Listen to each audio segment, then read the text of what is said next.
Hi hello I'm doctor Niloufer అండి. నేను యూట్యూబ్లో హెల్త్ గురించి మోటివేషన్ గురించి చాలా వీడియోస్ చేశాను. ఇంతకుముందు మీరు నా వీడియోస్ చూడకపోతే వెంటనే చూడండి అండ్ లైక్ చేసి ఖచ్చితంగా సబ్స్క్రైబ్ చేసుకోండి. ఇవాళ మన టాపిక్ అయితే డయాబెటీస్లో వచ్చే డిప్రెషన్ గురించి. మరి మనం టాపిక్లోకి వెళ్ళిపోదాం. ఈ డయాబెటీస్లో డిప్రెషన్ అనేది తరచుగా కనబడతా ఉంటుంది అనమాట.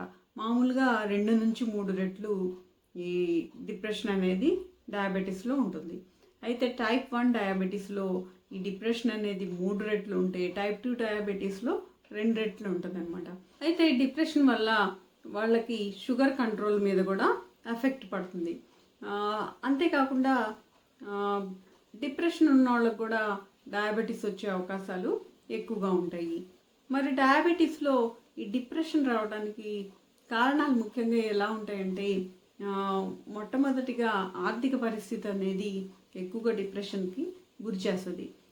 ఆర్థికంగా సరైన వాళ్ళకి ఇన్కమ్ లేనప్పుడు వాళ్ళకి డయాబెటీస్ వస్తే కనుక వాళ్ళు ఏంటంటే మందులు వాడటము, తర్వాత నెల డాక్టర్ దగ్గర చూపించుకోవటము, ఇలాంటివన్నీ కూడా వాళ్ళకి పెద్ద గుదిబండగా తయారవుతాయి అన్నమాట.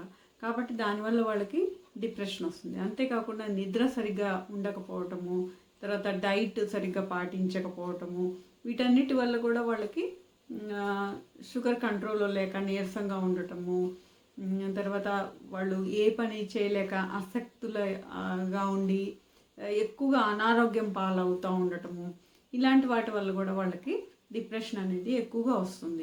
తర్వాత ఇలా డిప్రెషన్ రావడం వల్ల ఏంటంటే వాళ్ళు ఏ పనులు చేయలేరు.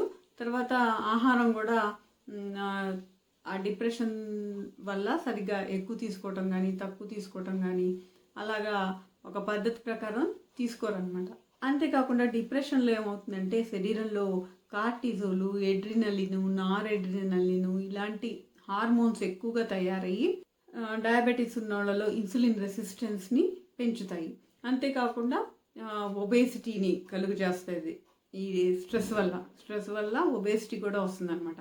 అంతేకాకుండా తినటంలో కూడా ఎక్కువ తినటం కానీ, లేకపోతే ఎక్కువ తినాలనిపించి తినలేకపోవడం వల్ల, ఎక్కువ తినాలనే తపన వల్ల, వీటన్నిటి వల్ల కూడా వాళ్ళకి ఈ డిప్రెషన్ కలగటానికి అవకాశం ఉంటుంది.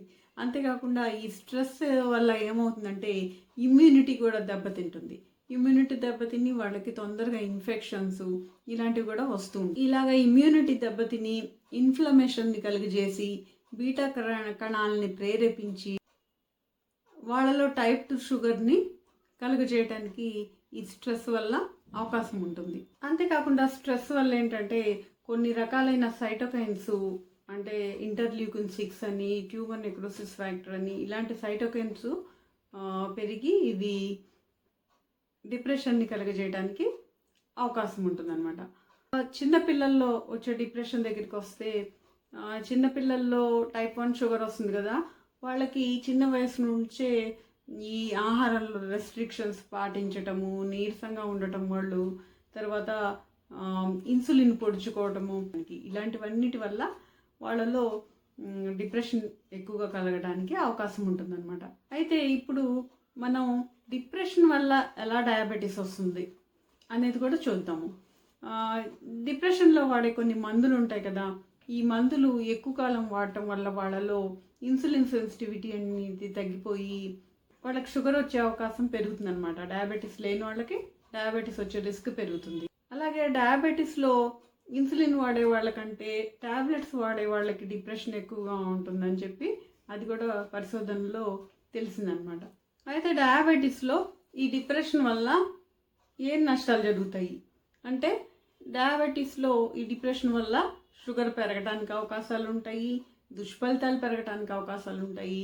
అంతేకాకుండా క్వాలిటీ ఆఫ్ లైఫ్ కూడా తగ్గిపోతుంది అనమాట. మరి వీళ్ళలో డిప్రెషన్ని కంట్రోల్ చేయడానికి ఏం చేయాలి?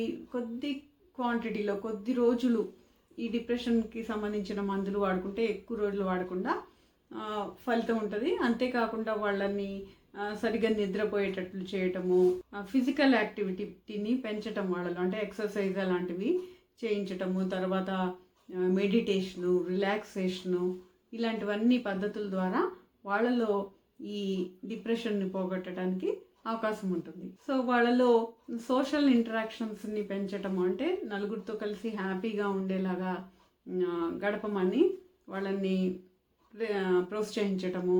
తర్వాత ఒకవేళ డిప్రెషన్కి సంబంధించిన మందులు వాడాల్సి వచ్చినా కూడా కొద్ది కాలం వాళ్ళలో వాడటము, వీటన్నిటి వల్ల కూడా వాళ్ళలో డిప్రెషన్ని తగ్గించడానికి అవకాశం ఉంటుంది. మరి ఇదండి డయాబెటీస్లో డిప్రెషన్ గురించి. మరి మీకు ఈ టాపిక్ నచ్చితే వెంటనే లైక్ చేసి షేర్ చేయండి. ఏమైనా డౌట్స్ ఉంటే కామెంట్ రూపంలో తెలియజేయండి. అండ్ సబ్స్క్రైబ్ చేసుకొని నోటిఫికేషన్ ఆన్ చేసుకుంటే ఇలాంటి మరిన్ని మంచి వీడియోస్ మీరు చూడగలుగుతారు. And thank you for watching. మరొక వీడియోలో మళ్ళీ కలుద్దాం.